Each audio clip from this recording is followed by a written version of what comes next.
Y'all, times are rough. And usually when I'm going through a rough time, I engage in a little bit of retail therapy. But because right now all of the shops are filled with plague, I have not been able to go outside and buy shiny things to make myself feel better. Enter AliExpress. If you are not familiar with this ridiculous website, it is sort of like Amazon in that they have a little bit of everything, but you end up getting stuff for like $1. And I am not one to pass up a bargain on a shiny thing, so I went out and bought myself a whole lot of rings. Now, I love rings because no matter how much my weight fluctuates, my hands tend to stay the same, so I can wear my shiny things no matter how much I gain or lose. Now, if you look hard enough on AliExpress, you can find things that are passable for period and vintage looks.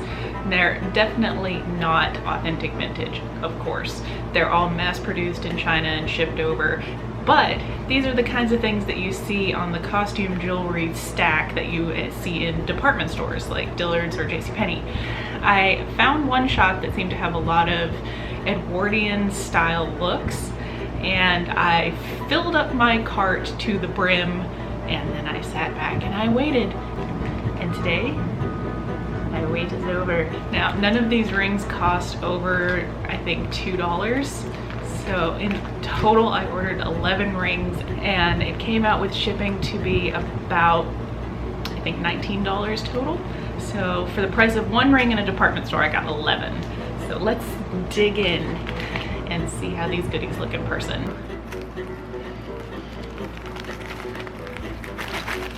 Ooh.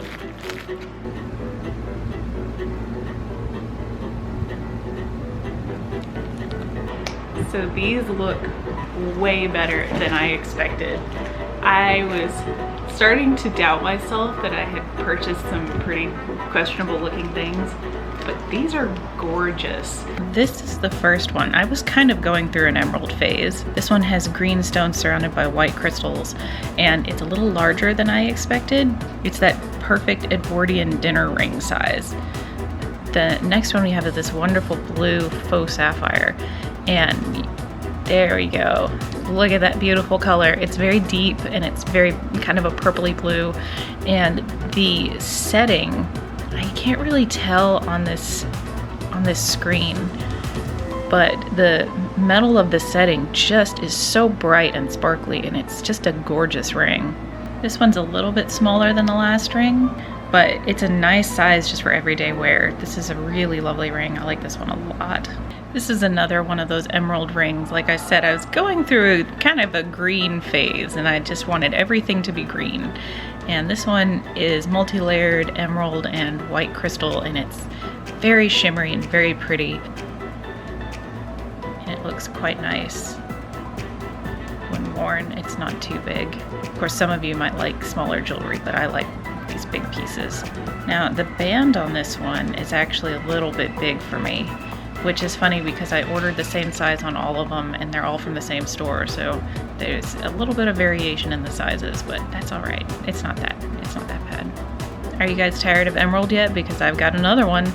This one I bought because it's almost identical to a ruby and topaz ring that I have, but this one is obviously not real stones. This is all costume jewelry, but the shape and the layout and configuration is almost the same, so I thought it would be fun to have a sister ring. And this is how it looks on the hand. It's a nice size for all occasions. So this one I started to doubt myself over.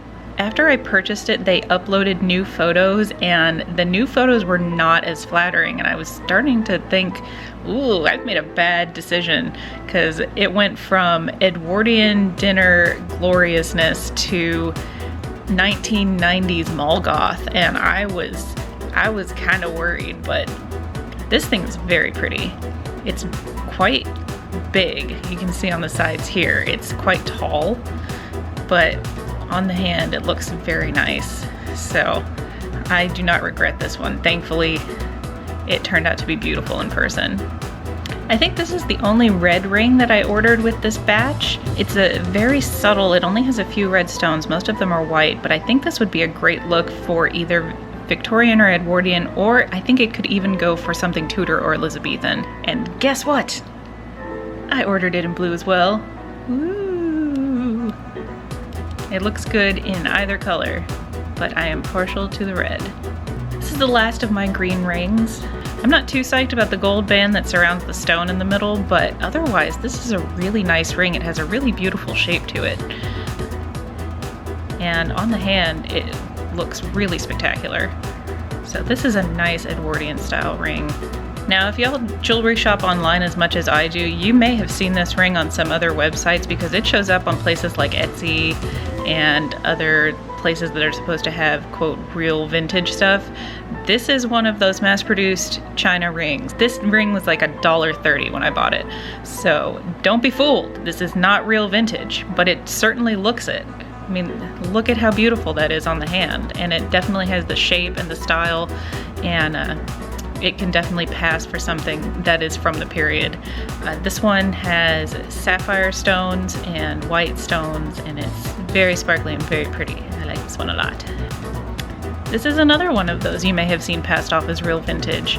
I know I've seen this one on Etsy at least a couple of times as, you know, true vintage Edwardian ring, but nope, this was $1 some odd cents ring from AliExpress.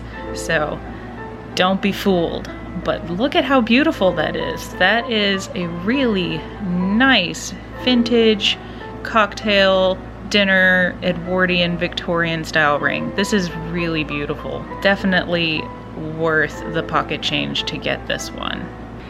All right, so now I have to show you my one disappointment in this batch of rings, and that is this massive piece. This thing is freaking enormous. If you just saw a picture of it without scale, you would think, oh, that's perfect. That looks like a vintage ring.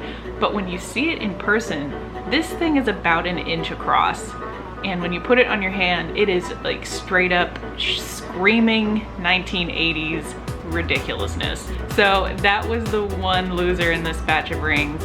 But like I said, I paid less than $2 for it, so I'm not too upset about it. I got 10 awesome rings for less than $20 and 1 dud. So I'm okay. I'm pretty happy with this purchase. Thanks for coming along on this little detour with me. If you had fun unboxing all these ridiculous shiny things with me, please hit the like button below. And if you want to see more sewing adventures, historical costuming adventures, and miscellaneous costuming content, please hit that subscribe button. The shop that I bought all of these from is linked below if you want to buy your own batch of ridiculous vintage style rings. And until I see you next time, have a wonderful shiny day. Bye!